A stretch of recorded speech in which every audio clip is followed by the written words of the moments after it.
Hi everybody, welcome back. It's Finn and Flask here. On today's video we're going to be talking about my Pedersoli Kentucky Pistol and a little bit about pistols in the 18th century. Here's my Pedersoli Kentucky Pistol. Here's the back side of it. Searching for information on Kentucky pistols in the 18th century has not been very good to me. In general, what I found though was that Kentucky pistols, or pistols in general, were not very common in the 18th century.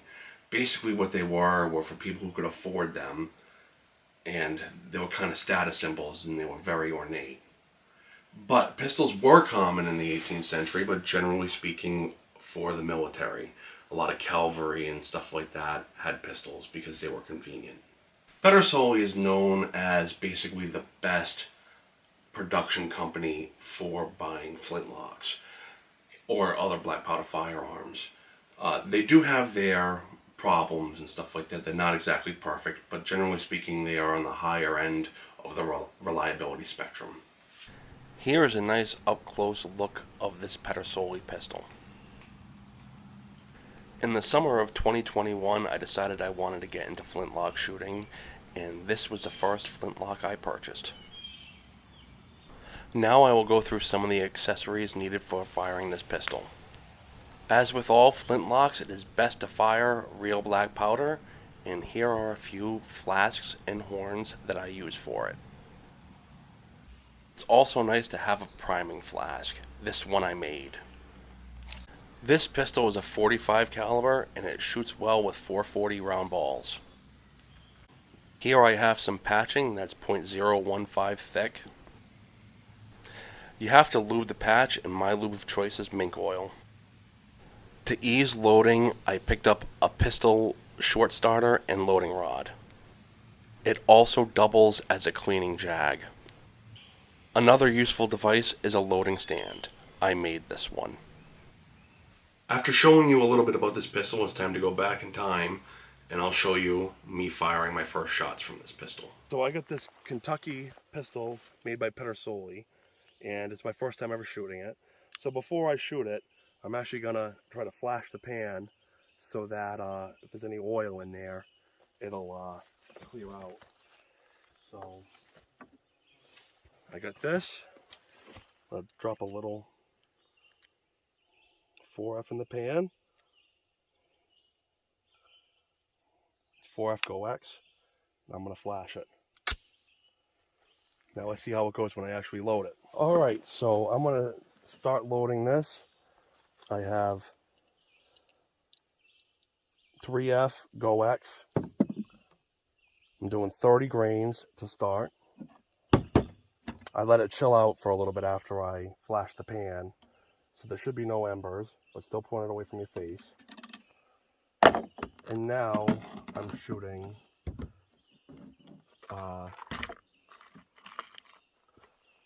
it's a 45, so I'm shooting 440 balls, and I'm putting .015 thick patched ball.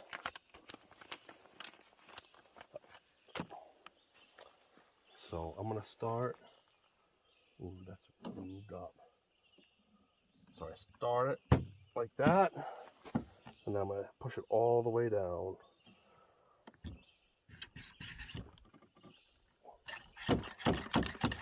Seems like it's pretty well loaded. So I'm putting it on half cock, throwing a little powder in the pan, not much. It's 4F GoX, put the pan down, and I'm gonna aim center of mass at the target and see what happens.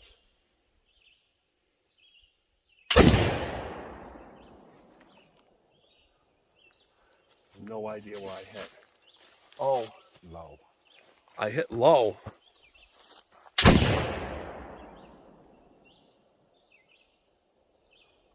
Don't know where I hit.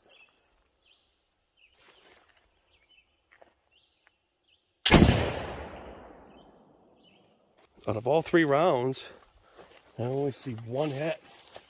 Oh, I saw something. Yeah, you got that first. So I went in, I was getting a little warm. changed my shirt because I was sweating pretty good. And I'm going to try a couple more shots with this. See if I can get a handle on where it's actually shooting. But I think the big thing is I'm flinching because of the delay. It's not supposed to be that much of a delay, but I guess I'm still learning. So I'm pouring the 3F in there, tapping it down a little bit. I gotta build myself a pistol stand. I'm gonna build myself a pistol stand soon. So yeah, so I have my 440 round balls and .015 patches. I'll get a nice tight seal.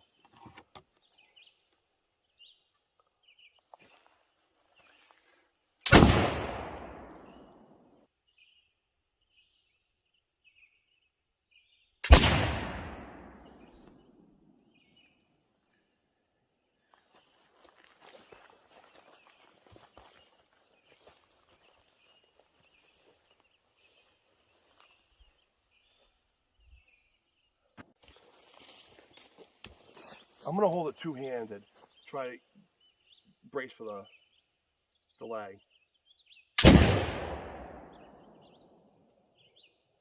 I'm going to prime it again. I loaded it.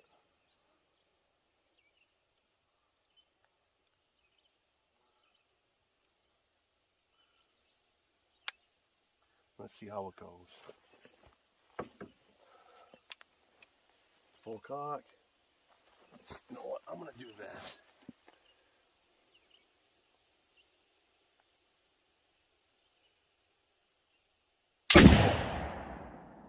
That was instantaneous.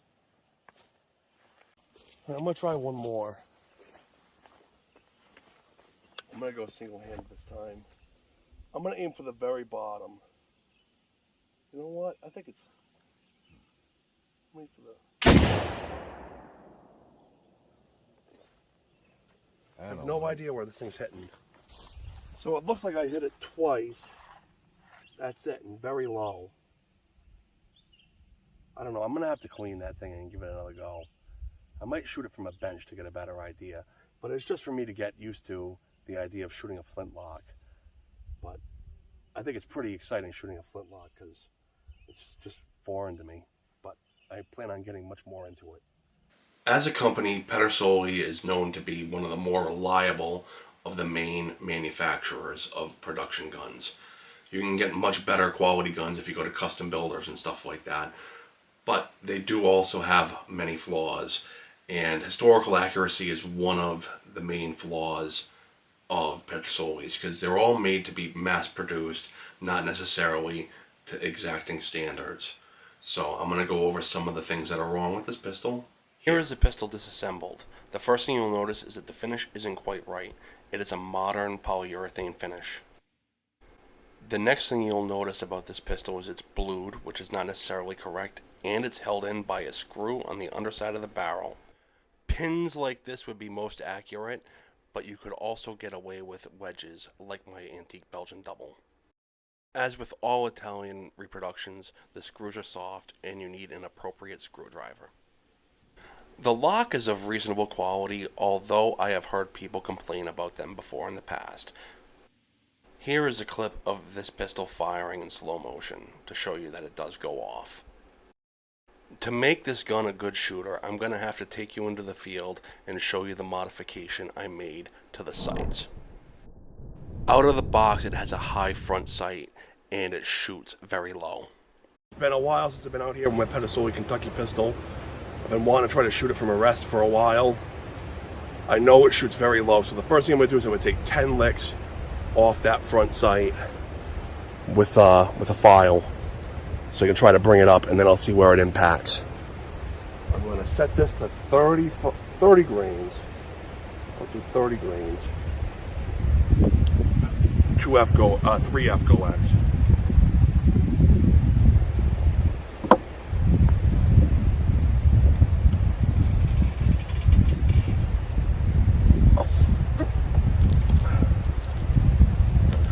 Patches here. These are pre-lubed .015 patches. Nice block.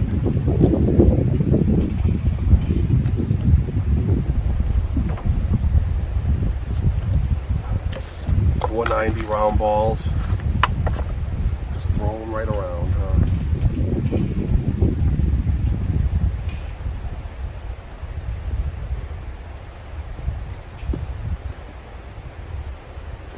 I'm shooting around 15 yards.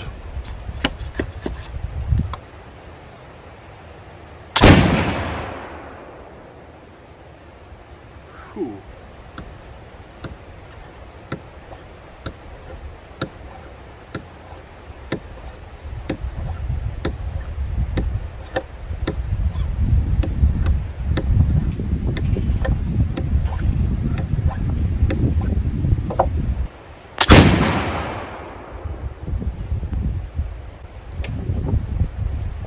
That brought it up quite a bit. See, right there. What was the first one? Oh, it's right there.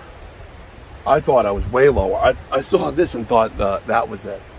All right. I'm going to bring it up 5 more, maybe 10 more legs. Let's see if I can get it up.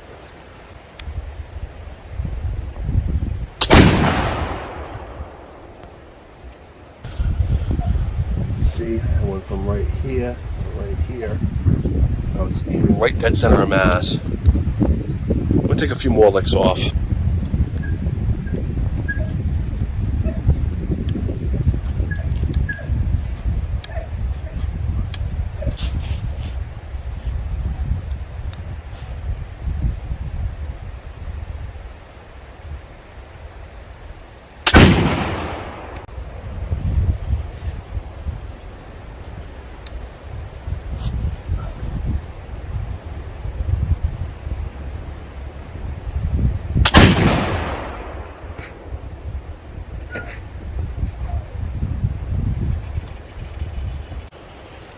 My left-right is pretty decent, but I probably took 40 licks off and it's not even coming up at all.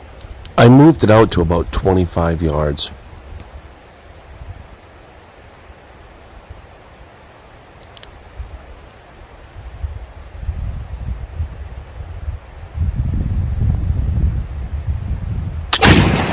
It made it go down even more. It landed right in this knot. Blow out the back.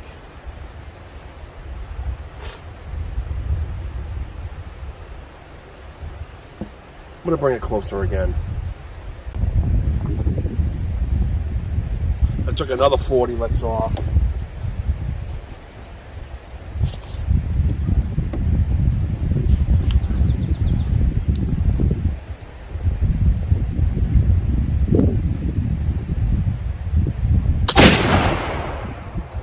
Finally on the paper.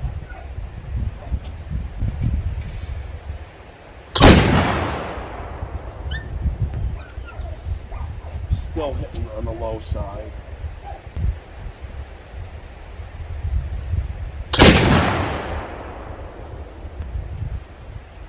Still right in the same area.